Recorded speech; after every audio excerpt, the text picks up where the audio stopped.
Well, there's a few reasons you might have chosen to click on this video. One is because you want to be more environmentally cautious and reduce your carbon footprint. You know, maybe reason two is you want to get longer run time out of your outboard and your boat. And reason three, and probably the most likely one, is that you're cheap. If you're an angler, it's kind of born India. It's just kind of the way it goes. Everything's expensive on these boats, and so I'm probably in the top 5 cheapest tournament anglers around here. Maybe in the top 10, like there's some pretty brutal nickel squeezers around here. But I've learned a lot of ways to save money and save fuel. So I figured I could probably help you out in that department. And there's several reasons for that. You know, obviously there's the cost factor. Fishing's obviously super expensive, boating, you know, especially if you like to explore or, you know, go out after work every evening and tour around on weekends and things like that. If you're doing it regularly, it's gonna add up, I mean, no matter what. And you know, there's other factors. Long runs and tournaments, you have to know what's going on with your fuel in those, especially up here where there's not a gas station or a marina every 10 miles or anything like that. You need to know exactly what's going on and you know how to most efficiently get around. And then there's the environmental factor too. I mean, I know no one's here for that probably, but it's there anyway. I've kind of fine-tuned how to maximize your fuel efficiency. So I'm gonna kind of break down the top ways. There's a few ways, but these are, you know, the best ways that I've found to do it. Obviously these aren't the funniest videos to make. Kind of sick of giving everyone all my fishing tips, so I better give you some cheapskate tips instead. But yeah, if you're new here, maybe like, subscribe, comment, do some stuff like that. I promise there are some fishing videos, not just like boring talking ones like this. So tip number 1, and this is the most effective way to burn less fuel in your boat. It's the simplest, it doesn't cost a ton. It's using a monitoring gauge, a fuel monitoring gauge. I have the Mercury Vessel View on this one. I paid full crack for it. This isn't a plug or anything. You can get the Mercury SmartCraft added to your build at your dealership. It's a little bit more money. I think the Vessel View is like $360 or $370 or something Canadian. You'll get that back in the first year with fuel savings for sure. It's amazing how much you burn at different RPMs and you know, different calibrations that you're not aware of before. You know, before I had fuel monitoring, I always just assumed that the slower you went while on pad, the less fuel you'd be burning, but that's not the case. Every setup is different, every boat and motor, and you have to really fine tune in that sweet spot where you're getting the maximum distance, you know, out of the minimum fuel source. So on this boat, I know it's around 7.7 gallons per hour for 37 miles an hour. If you're not using a fuel monitoring device, then it can look a lot different than that. You know, I could be going 37 miles an hour and burning 11 gallons and not even knowing it, thinking I'm doing the right thing. You know, maybe my trim's in the wrong spot or I have the weight in the wrong spot in the boat. So it's amazing. It saves hundreds and hundreds of gallons of fuel every year, especially if you go a lot. That's number one, 100%. I'll just kind of show you. I'll show you an on the water example. There's me talking about it is one thing. I'll show you how that lays out, and yeah, we'll see on the water here.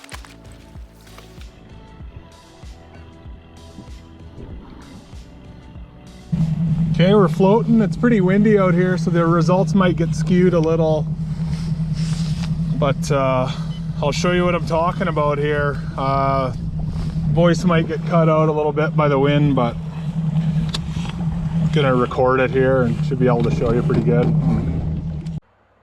So this method of driving is just gonna be your typical new boat owner, inexperienced person, or you know, someone who's just gonna hop in and start driving, and you'll see him gonna get about 37.5 miles per hour, you know, to 9.5 gallons per hour, which isn't great. it's you know, not great at all. So it's just under 4 miles per gallon. Not really ideal, and definitely not what you want to be burning in this particular setup. So in last year's boat, this was kind of my sweet spot here, around 7.7 gallons per hour in that 37 mile an hour neighborhood. This is a different prop.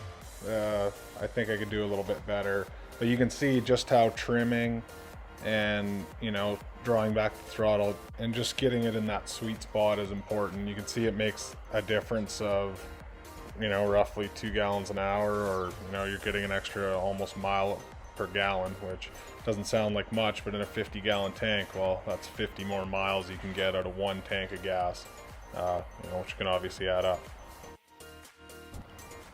So in this boat, with this particular 21 pitch prop I have on, I noticed the econo cruise is a lot lower than I had last year. I'm getting 34 miles an hour at 6 gallons an hour, you know, which equates to a pretty good fuel economy. That's the best one I found tonight. I didn't try to dial in too great, but that's, you know, a lot more reasonable of you know, fuel to be burning.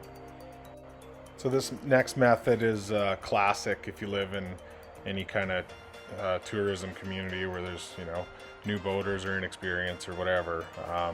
It's the plow, just going around with the bow up, shooting a big wake off the back, going 21 miles an hour here using 4.8 gallons an hour, and you can see the fuel economy is not great. Even though I'm going slow and, you know, not really winding her, I'm still just sucking wind. No good. So this next one's going to be wide open throttle. I wanted to do this tonight anyway because I'm testing out a prop. Last year I had a 24 Tempest. This year I'm trying a 21. It did not work out great. It's going to use 24 gallons an hour, which is the most I've ever seen one of these motors suck back. And my average speed wide open is going to be 59.5 miles an hour. Keep in mind it's still in break-in, so it is going to get a little bit better. But that fuel consumption is, you know, absolutely terrible when you compare the econo cruises we just did. So 2.5 miles per gallon at wide open throttle. That, you know, it's pretty insane when you start looking at the numbers and realize how much money you're just vaporizing.